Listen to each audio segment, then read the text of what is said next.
Hey, what's up? Andrew Kramer here for VideoCopilot.net, and welcome back to another very exciting tutorial. Today, we're going to be taking a look at creating some cool sci-fi weapon effects. So, let's go and take a look at what we're going to be creating.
Alright, so there's going to be a lot of cool stuff in this tutorial. We're going to be showing you how to create a lot of these little effects and tons of little tips and tricks. So even if you're not doing some sci-fi effects, I definitely recommend this tutorial. And let's go and break it down. So we've got some muzzle flashes, we've got some displacement, we've got some sparks, we've even got some lighting on the side of the gun. It's a very high-tech, futuristic gun. And of course, we have Sam Loya. Wait, that's not Sam Loya. Actually, he wasn't available, so I ended up filming myself for the tutorial, and this was shot on a green screen. I just replaced it with a warehouse. Actually, I wouldn't be surprised if the weapons of the future had Wi-Fi and Bluetooth and maybe social networking. Now, for this tutorial, we don't need to use any third-party tools, but I will be using the free Color Vibrance plugin, so you should download that from the tutorial page. Now, I am going to be using some shockwave effects from our product Shockwave, but you can also use the free shockwaves from our recent tutorial. So definitely check that out. Some really cool tips in that tutorial as well. And I think that's it. Let's go and jump in and get started. All right, so I've got some footage here of me drawing a gun and pretending to fire. And we'll go ahead and drop that into a new comp. Now, I'm going to go ahead and move forward to right before the gun kicks back. I like to put my muzzle flashes right before the recoil. So we can use page up and page down to find that. And then we're going to create a new solid. Now, I'm going to go ahead and make a white solid. And we'll call this muzzle flash. And then we'll hit OK. Now, I want to trim this down to a single frame. So we'll grab these, shrink it down so it's just a single frame, just like that. Okay, so I want to draw a basic muzzle flash shape. So we'll shut the eye switch off, and we'll take the pen tool. And we'll come in here, and we just want to draw sort of a generic muzzle flash shape. Okay, so this looks pretty good. Let's go ahead and hit F and bring up the feather properties for the mask, and let's just feather it out a little bit. Then we'll come over here to the effects and presets. I'm going to type in fractal noise, and let's drop that onto our solid. And this is going to add a nice fractally noise. Let's set the blend mode to none, and that will clean up the edges from being a little faded. Now, for the settings here, we can turn up the complexity a bit. Maybe we'll set it to dynamic progressive. You guys know I like to do that. Invert it, add a little contrast. Maybe turn the scale up and turn the detail up. Now, we can move the fractal noise effect by grabbing this interior icon and just kind of finding a nice spot for it. Now let's add another effect called radial fast blur. And we'll put this after the fractal noise effect. And you can see it kind of creates a nice directional kind of blur, radial blur. Let's set it to brightest. Now, we want to make sure that they're parallel. So let's pull this back in line with the back of the gun. So we want to make sure that that looks like it's going the right direction, and maybe turn down the brightness a bit. So that looks pretty good, and we can always tweak this, turn the brightness up and such. But now I'm going to add some colorization using our color vibrance effect. So we'll type in vibrance, and we'll take the VC color vibrance effect and drop that in there. So right away, this is looking pretty sci-fi-ish. Now, I like to turn on the fill empty background and then set the whole layer to screen. Okay, so I think this looks pretty good. I might turn up the amount of the fast blur and maybe change the color to blue. Now, this is something we could change to anything that we want. We could play around with this point and maybe move it over a little bit so that that bright spot in the fractal noise looks like it's coming out of the gun. So we could potentially just shift that over a bit. It's always good to kind of look for natural areas that seem to blend together. Now, another thing I might do is duplicate this and put one right here in the beginning, and I might even offset the evolution. And I'm going to select the mask and delete it. Then I'm going to hide the layer, and I'm going to draw my own mask shape around the interior of this gun. We can turn it back on. Then we can hit F and feather it a bit. Now we might turn the radial fast blur down just a touch. And we can also play around with the contrast if we want to make this more or less, turbulent essentially. But this is going to give us a little bit of motion. We can also play with this evolution to find a more interesting version of the primary muzzle flash. So I think that's pretty cool. And then what I might do is duplicate it one more time, slide it over, and for this extra copy, let's change the evolution and maybe hit F and change the feathering a bit, and then take that whole mask and maybe just kind of shift it forward a bit. Turn the brightness down. We're sort of just trying to create like a residual sort of flash. Okay, so let's go and take a look. All right, so that's looking pretty good. Now, I want to add one of our shockwave elements. Now, the shockwave elements have some really cool detail, and there's a bunch of different ones, so feel free to experiment with some of the different looks. I'm going to be using shockwave number 19, and as I said before, you don't have to use the product shockwave. You can also check out the shockwave tutorial and create your own, or even download the project file, and once you render out one of those, you can just bring it in just like this. So we're going to take shockwave 19, drop it into our comp, and we'll set the transfer mode to screen.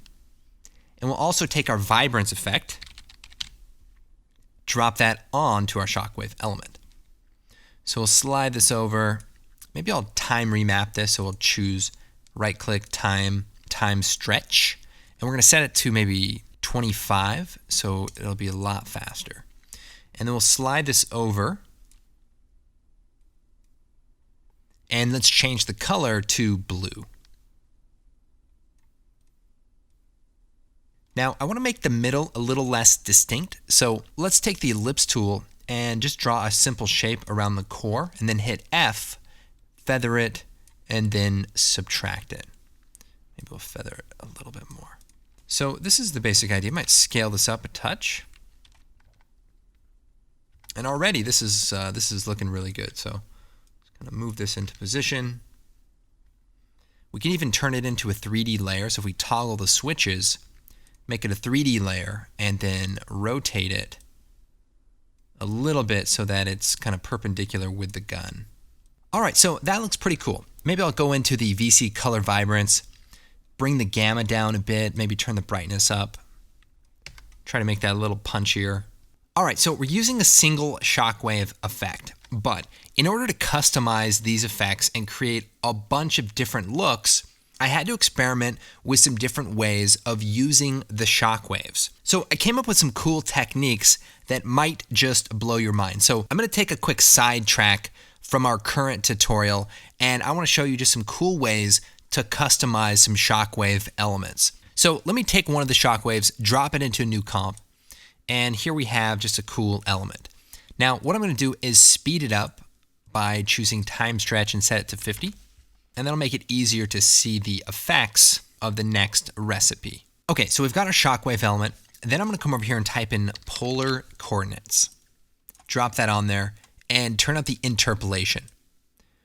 What this will do is turn it into sort of a linear effect.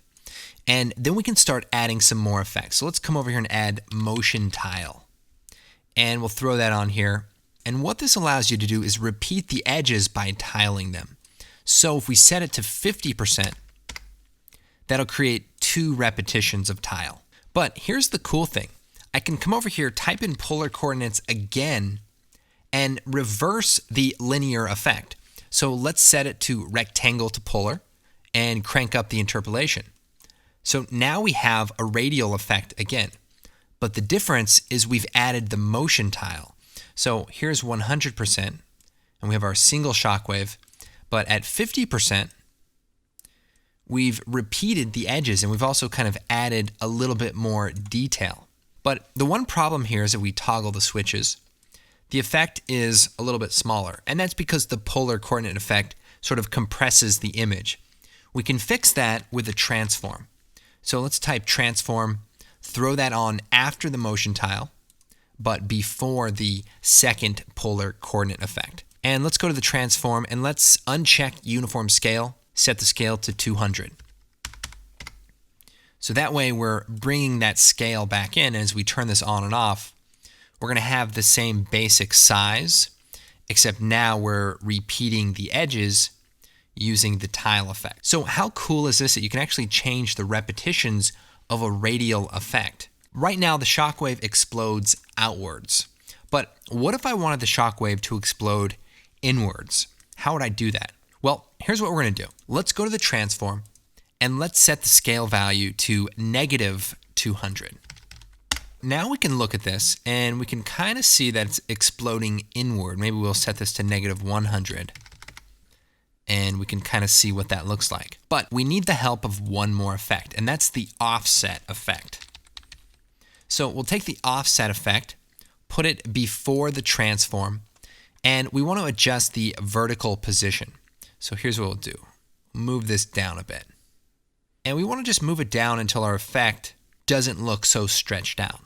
So here it looks right now. I think that looks pretty nice. Let's add the color vibrance effect. Add some colorization. Maybe we'll do some fiery orange. That's cool. So let's set the transfer mode to screen and then duplicate the effect.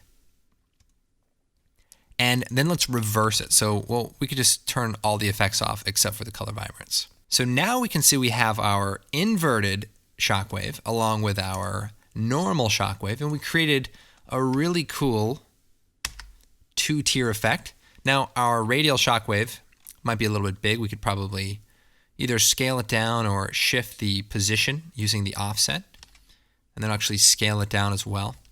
Just be careful, you don't want it to get too bunched up in the middle. So just shift it away, and then you can either scale it down here or just scale the clip down entirely.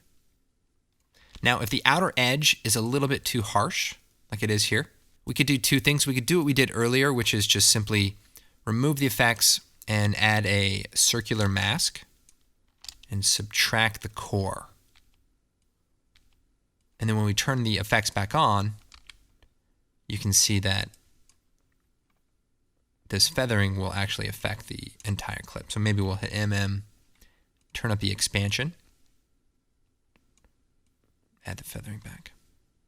Oh, and the other thing to do is anytime you're working with transparency, crazy stuff, just go to the color vibrance and turn on fill empty background. And that way you actually get a slightly more filled in colorization. So really cool. We could maybe just scale this, hit F9 to ease it into the keyframe and just, scale it down. I'll come over here. We've got all of our other shockwaves. So remember, there's 50 different shockwave elements. Well, we could go take both of the elements, hold down Alt, and drag another shockwave on top of it, and it'll actually replace it. So now it's shockwave number 1. And now we've got a really cool combination. So we've got the inside and we've got the outside that are being comped together to create a really cool look. And again, we could tile this outside one. We can go to the tile effect, set it to 50%, and now that's got more detail. And anytime you change the tile amount, just make sure, so if it looks kind of stretched, just go into the transform and play around with the scale until that value looks more, even. But again, I think the 50% looks nice. So you can definitely do a lot of cool stuff with this basic idea. And, simply switching the effects out are going to, give you some different results. So we've got the inverse of the shockwave mixed with the outside shockwave. Very cool. Let me show you what we're actually going to be doing. So this is just kind of an exploration in using these elements as well as your own elements with some of the different effects. But what I want to do is something really unique with the shockwave. So I'm going to duplicate the current shockwave. And check this out. I'm going to uncheck the 3D layer switch, and I'm going to right click and reset the transform. So right now it's 2-dimensional. I want to make it 3-dimensional. And here's how we're going to do that. We're going to type in the polar coordinates effect, drop that before the color vibrance, turn that up. And then what I want to do is unmultiply it. So right now it's got a black background, but I'm going to set the alpha to only. And what that will do is get rid of the black and just give us a white alpha channel. Then I'm going to come over here and I'm going to type in CC cylinder. And so we'll take the CC cylinder effect and apply it after our color vibrance.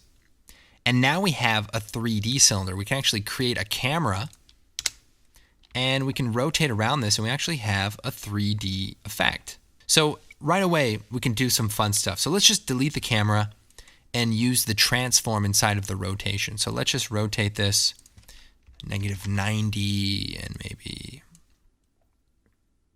over a bit. And maybe we'll turn the radius down a bit. And let's move the position to kind of line up with our gun. So let's unsolo this, go into the cylinder, and we'll just shift it over here a bit. And we're going to want to rotate this as well. That looks pretty good. And maybe turn the radius down a bit. So this is going to also be somewhat of a shockwave element. So if we can move it closer to the camera to make it larger. And we can just kind of rotate it till we get a nice angle that matches our shot. And so if we look at one of our original examples, you can see this element that kind of spins. And I've done it using this same technique. So I've taken the element and I'm going to animate the rotation. So we could do that by keyframing it, set a keyframe, hit U, move forward and just kind of rotate it, and then hit F9 to kind of slow that keyframe down.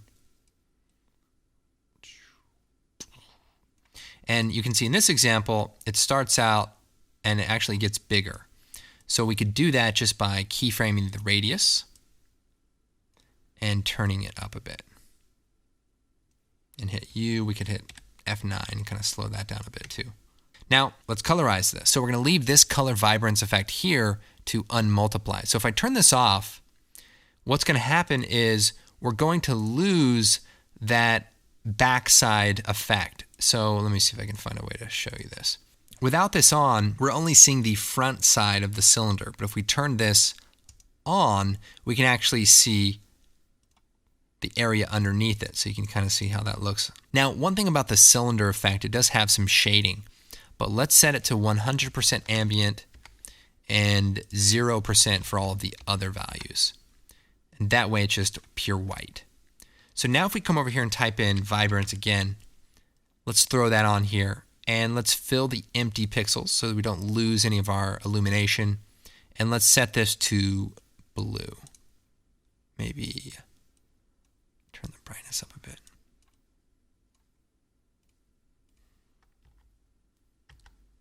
And we could also play around with the position of the cylinder. So, it could be a little tricky since we rotated it to get it to, move in the right direction. But maybe we keyframe the X position, hit U, and just kind of slide it over. We just want it to kind of move a little bit in the right direction. And of course, we can just move the whole layer too if we want to just adjust the entire position. Maybe we'll start it out even smaller, turn the radius down to like 10. Maybe slow this rotation down, let's see. Okay, so this looks pretty cool. It looks a little bit slow, so I might just shift it over and crop the front of it off just so that it kind of gets into the effect a little bit faster and looks more like residue rather than the actual effect. All right, let's go and start customizing a little bit more. I actually have a comp of some sparks that were created inside of particular. So I'm just using a couple of different particle, forces like wind and turbulence to just kind of create some wild particles. There's a bunch of different tutorials on Video Copilot for sparks, so I won't get into this, but pretty straightforward. But this is also just another thing that you can add. So for example, I could just add these sparks into the comp, slide it over a bit, and set it to screen. And even though they're a different color, I think it still looks pretty cool. Now, let's do a few more things. Like for example, our muzzle flash is a little bit dull, so let's see if we can brighten it up a bit. I'm gonna come over here and type in glow, drop that onto our muzzle flash, and let's put the glow effect before the color vibrance effect, and let's set it to screen. And then if we increase the size of it, we can actually make it nice and bright, maybe even go into the vibrance effect, turn the gamma up, and maybe even turn up the brightness. Let's see. I think that looks pretty good. Nice and powerful. Maybe take that second copy, we can even brighten that up so that we get a little bit more life, a little bit more movement. Your eye's always going to kind of follow that secondary movement. All right, so these are our visual elements, but I also want to add some cool distortion effects. Let's add a new adjustment layer. And a couple of the effects I've been using, the ripple effect, let's throw that on there. And let's set the layer, so let's just trim the layer down. And we can hide a few of the effects by soloing the top and bottom layer. And let's just turn the radius up so we can kind of see this is a cool deform effect. We could turn it to symmetrical, turn up the height, and we could just create some cool kind of warping. Maybe turn the speed up, maybe the width a little bigger. So depending on the radius, something like that. And so what we can do is align this with the gun, and maybe we could show all the layers now. And depending on how we want to do this, we could put this below the muzzle flash. I think that looks kind of cool, kind of gives a little bit more depth, like it's distorting on the plane. But maybe we take the shockwave and put it below the distortion. So we'll click on this and type in distortion. And these are all just, choices you can make. We'll set this to red. You want to put the distortion below, above, play with it until you see what you like. But what I'm going to do is take the height and keyframe it and hit U. So now I've basically, an F9, I'm basically fading out the distortion. And maybe I'll change the speed to like 4. So that looks pretty cool. Maybe add a little bit more so it kind of fades out, nice residue. Now, you don't have to do this, but I am using a few elements from our Action Essentials 2-pack. I do highly recommend this pack. I know we do try to show you alternatives to doing a lot of stuff, but for $100, you can really get some great organic elements that you can combine and mix with your final comp. So that's actually what we're doing with these muzzle flashes. We're actually going to take the smoke residue after the effect and composite. So let's take muzzle flash number 2, drop it in here. And I'm actually going to take the front of it, the muzzle flash part of it, and I'm going to just cut it off. So now we're just kind of left with the smoke, and we could scale that down a bit. So the smoke layer I might put above the distortion, and this will just give us just a little bit of residue. And we can even slide it over just so that we see just the tail end of it. The nice thing about explosive effects is that they don't really need to fade on. And in fact, fading stuff on actually makes them feel weaker or softer, whereas in this case, we want them to kind of pop on really dramatically. And, of course, we don't want them to be too intense, but just a little bit of smoke. I think that looks nice. The other thing I did for my example was I added another distortion effect called bulge. So we'll take the bulge effect and we'll scale up the shape. So just make it nice and large. And then turn the taper up, which is going to just clean up the interior edge here. And then we can just keyframe the bulge height. So we could set that maybe 0.7, keyframe it, move forward a couple of frames, and then set it down to 0. And we could put it before the ripple, after the ripple. These are all things you should kind of experiment with. The nice thing about the bulge is it really gives you a powerful hit right when the explosion goes off of the gun. So even if we turn it down to a lower value, it just kind of racks the whole frame and looks really nice. And of course, we could do a negative bulge, which could be interesting. It's kind of like sucks the fun out of the shot. A couple of other fun ways to customize this. So if I take one of my shockwaves and say duplicate it, I might just come over here to polar coordinates, turn this up, and remember I've got a linear effect now. So let's turn off the 3D layer switch, scale it down. And so like in one of my examples, I just had sort of like a stream of particles that was kind of left over after the initial shockwave. And you could use this to sort of simulate that. And maybe duplicate it and rotate it, the rotation tool here. And here's what that might look like. Maybe I'll take these two and change the time remap on them to like 50% so that they have a little bit more, depletion, so that they fade out a little bit slower. So line that up with the gun a bit. You might rotate these effects too so that they actually align with the, with the gun and stuff like that. So again, these are just little tricks that I actually used in the original example. So I wanted to kind of show you. So just like that, I've just taken a shockwave and used the polar coordinates effect to straighten it out, basically. Now you'd think with a gun this powerful, they'd at least give me some goggles or something so that I'm not going blind every time I'm shooting this radioactive gun. Here's another quick thing to just kind of give you some ideas. Like if you look at this one, this is a really crazy gun, right? But this effect is actually not that complicated. So let me show you just the basic idea behind that so you can kind of start looking at ways of creating your own. So again, I always try to encourage you guys to, experiment and play around with different ideas. I'm just trying to give you enough of the idea so that it makes sense. But here's a really cool way to create that sort of, plasma type of weapon. So let's create a solid. And we'll call this plasma. And it doesn't matter what color solid, but what I'm going to do is add the ramp effect. I think it's called gradient ramp in CC, so there we go. And this is just going to give us a simple gradient. And then we're going to add the colorama effect. And let's change the output to ramp gray. Nice. And then we'll turn the cycle repetition up. I'm not sure. Let's do like 4. And then we'll go to the input phase and animate the phase shift. So this will actually kind of animate this. And we'll alt click on it. We'll type in time times negative 200. So it just creates a little bit of an animation. And we can change the direction by just doing times 200. So we'll see what looks best. Here's what we're going to do.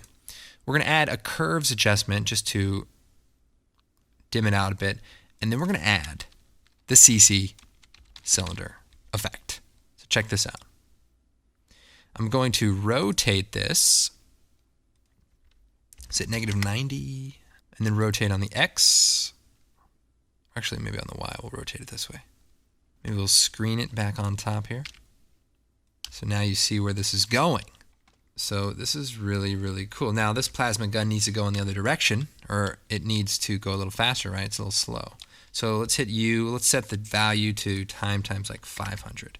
And just to explain this expression, it's just taking the current time and multiplying it times 500 so that it basically just goes faster. And then I'm just taking the radius of the cylinder and turning it down. And then maybe taking a copy of it, duplicating it, going to the scale, scaling it in a little bit lower so you can kind of see just those two copies together.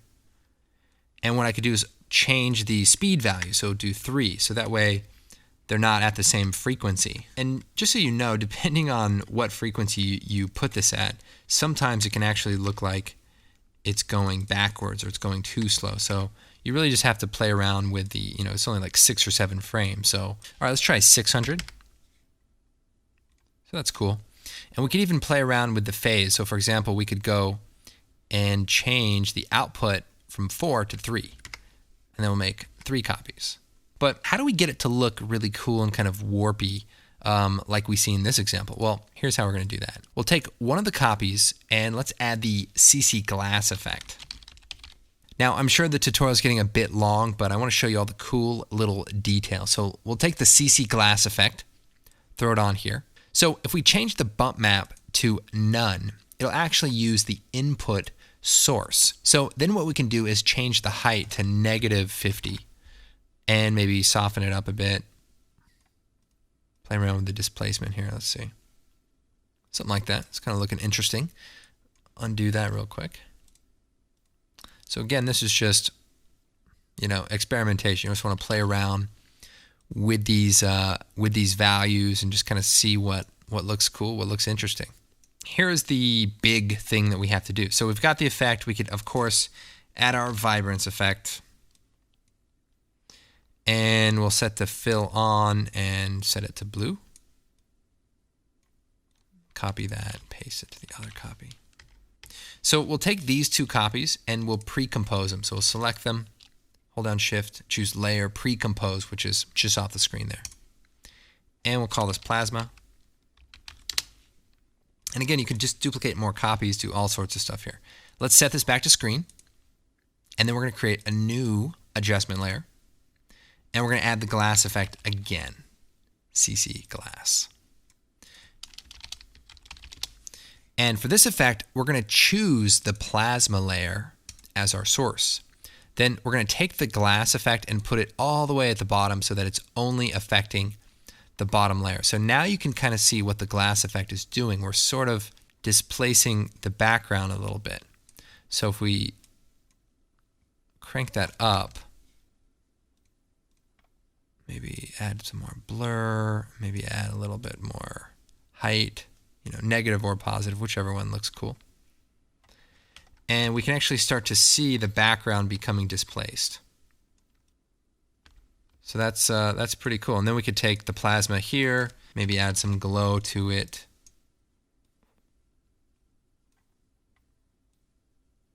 Make sure it's set to screen. And there you go. You can go into the glass effect, maybe soften it even more to just really distort the imagery in the background. And that's really, the idea behind this. And of course, I just have several copies on top of copies kind of doing the same thing. So now another thing I might do is duplicate it, and maybe instead of the colorama effect, maybe I could just add a fractal noise and really kind of create this sort of, let's see, stretched out noise effect like that.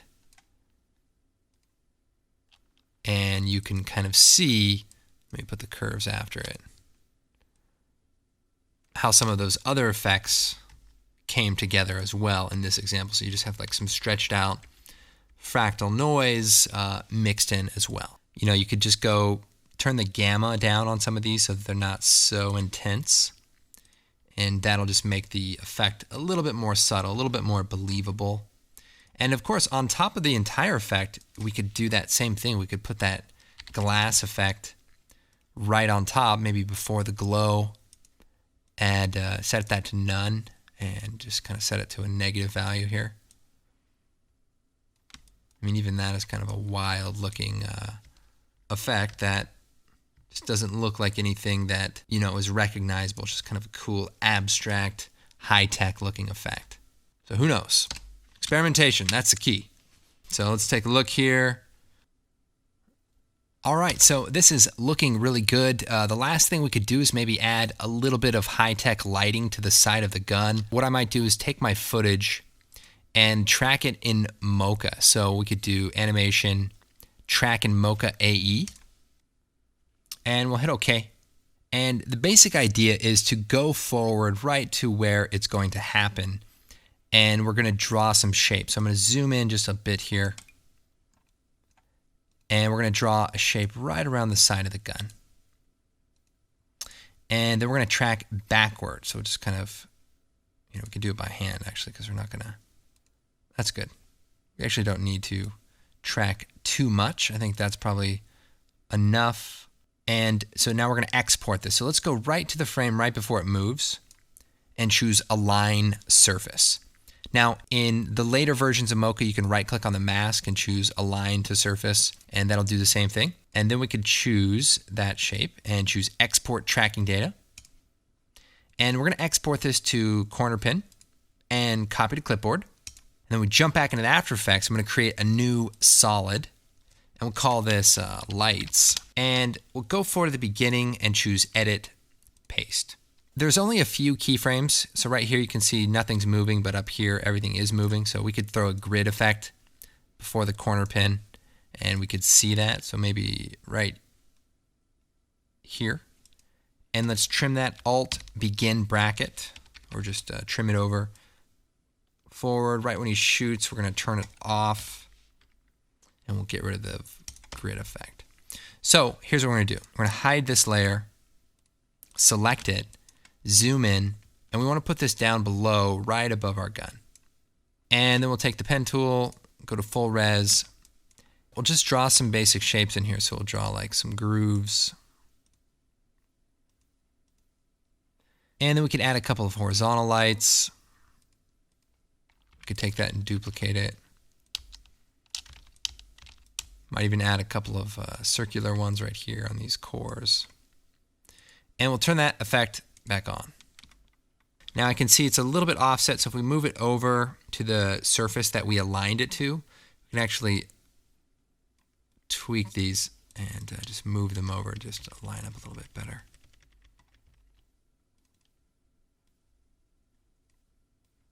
So anything that we do on this one frame should track to the rest of the frames. And if we want to add a little bit of motion blur, we can actually do that using the force motion blur. Then I'll actually add some motion blur. We can turn the shutter angle down a little bit. So now we want to illuminate a bit. So what are we going to use? Yes, the free VC color vibrance effect. And we'll turn on the fill empty pixels, set this to screen, and we could do, pretty much any color here. We could, we could just do red. Turn the gamma down. So it's cool is that when you lower the brightness, it actually keeps that bright red color. So maybe we could add a glow right after the color vibrance effect.